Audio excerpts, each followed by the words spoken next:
বাংলা ছবির প্রখ্যাত পরিচালক সৃজিত মুখোপাধ্যায় আচমকাই অসুস্থ হয়ে পড়ায় দ্রুত তাঁকে হাসপাতালে ভর্তি করা হয়।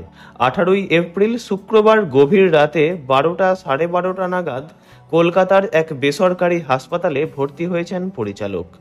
জানা যাচ্ছে, রাতে খাওয়া দাওয়ার পরই আচমকা প্রচণ্ড শ্বাসকষ্ট শুরু হয়, সেই সঙ্গে বুকে ব্যথা।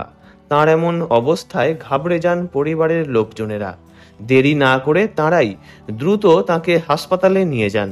চিকিৎসকরা প্রাথমিক পর্যবেক্ষণের পর রাতেই বেশ কয়েকটি জরুরি পরীক্ষা করেন এবং জানান তাঁর শারীরিক অবস্থা খারাপ নয়, তবে তাঁর অতীতের কোনো সমস্যা আছে কিনা তাও খতিয়ে দেখা হচ্ছে।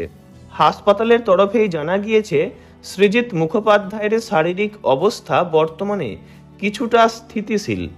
তাঁকে এখনও পর্যবেক্ষণে রাখা আছে।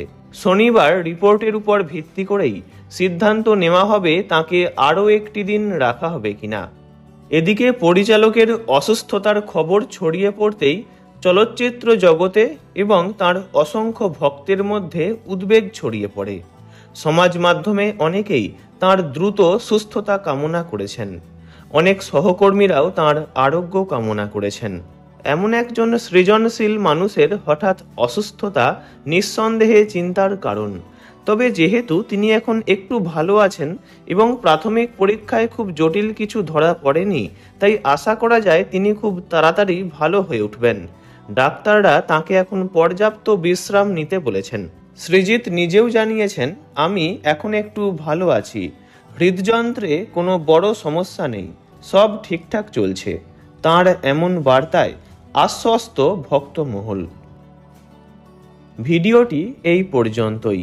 বিনোদন জগতের সব রকম খবরাখবর জানতে চ্যানেলটি অবশ্যই সাবস্ক্রাইব করবেন। ধন্যবাদ।